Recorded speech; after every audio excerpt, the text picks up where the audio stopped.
Well, I want to go back over Jeremiah, starting at Jeremiah chapter 27, because I want to reiterate something. God placed it on my heart, something else He was telling us about. You know, I want to speak on this part. We see the Gentiles as the peoples of the white race, and the rest of the world is the peoples of the black race. We can see there's two races of peoples here on the face of the earth. Even though some mix, they are you go in a different name, but the Gentiles is the only white race upon this earth, and I got to say it this way and say the meaning. You know, I was listening to a minister on television speaking about Christmas. Say Christmas is not a holiday for everybody. It was advocated by the Gentiles. They showed everything about the Gentiles as Jesus being born a white person, Jesus being a white person, the Santa Claus being white. Everything about you can see a prejudiced mindset in the earth when you look at the thing, because everything, the law was placed in the hands of the Gentiles. You see what I'm talking about? Nebuchadnezzar is the word. He was an evil seed out of the north who was placed in Assyria as Babylon, Mr. Babylon, who is the CIA. As the same representative of the CIA, who is the Chaldees. They are the same people, but go in different names. You know, but he didn't change the spot. So that was didn't change the spot. The spot's still there. Who he was back then, the mindset he portrayed himself to be, is the same person as today. His son. He's the one that brought shame upon this earth, symbolized by the white horse, the red horse, and the pale horse. I am the black horse. Well, what I say is, here's your CIA. He's your strategist of war. He advocates war. He tears down but not builds up infrastructure. He controls the economy through banks, formulas, of richness. He control the selling of seed product and the binding of seed product. He controls the economic values of the world.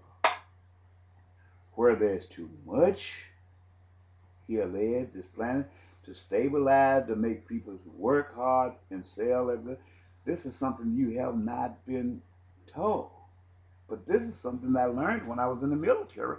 We had a military first sergeant who was over us that sit us down and talk to us as if we was his own children.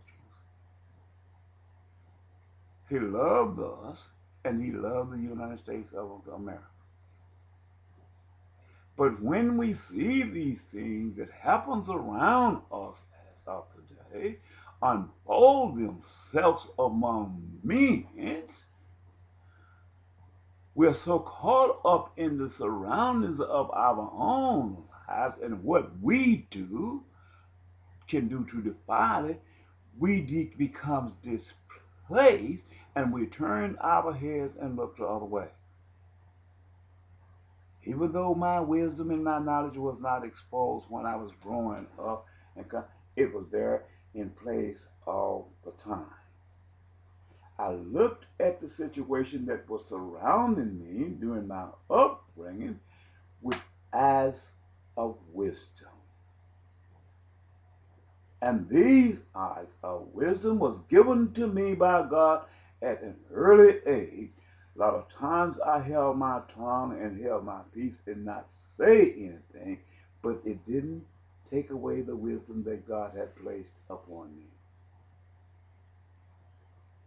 Well, I seen all these things unfold themselves.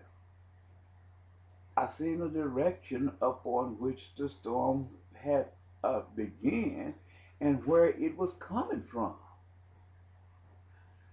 The same thing was told to me in other military personnel who was in my platoon or my camp by our first sergeant, who was a man out of Gentile, but had to carry hard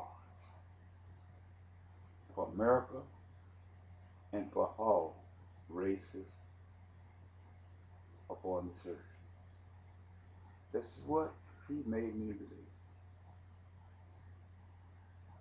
God seen all of this from the foundation. He placed it on his heart to speak to us concerning the surrounding life around us.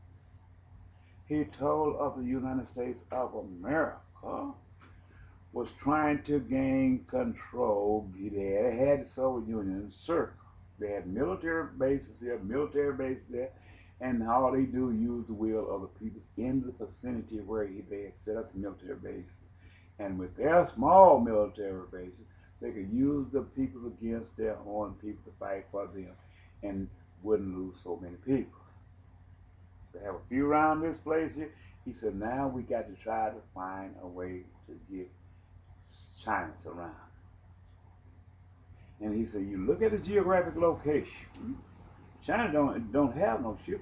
So we are not concerned about China so much because they don't have ships.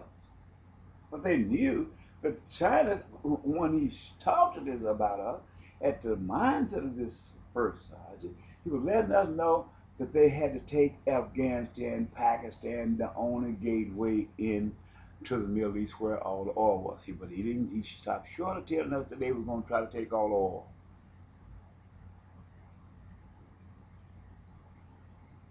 Well,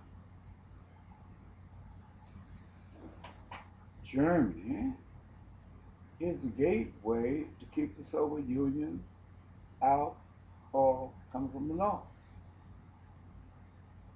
Of course, when you got a people's, a nation of peoples who's stronger than you is, who don't believe in your philosophy or your characteristic of what you believe in, they're deemed your enemy if you plan on taking over the world. Common wisdom will tell you this. You don't have to be the biggest genius of the world. All you got to understand is common knowledge, and you learn that in the first and second grade. But it's you, a willful person, you're fighting among yourselves, keeping up confusion in the neighborhood. You can't see these things because the wisdom does not apply. But there is no root of salvation. So they look at these things while they're trying to curse the world by taking on something that was spoken of from the foundation of the earth by God, that this is your curse and this is your blessing. The way you handle these things, the way you act out against these things, either going to become your curse or your blessing. All comes from the same seed of the seed of good and evil. This is the seed that God had planted from the foundation of the earth, which would become his curse or his blessing. The seed of Abraham. This is the tree of life.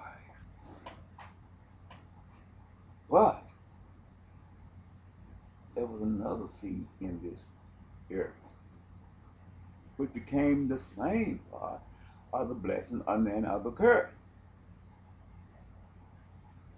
It was the heartbeat which would control the economy of the whole entire world. It would become that seed part which would feed the whole entire world, and that was the crude oil reserve in the Middle East. So this becomes the tree of knowledge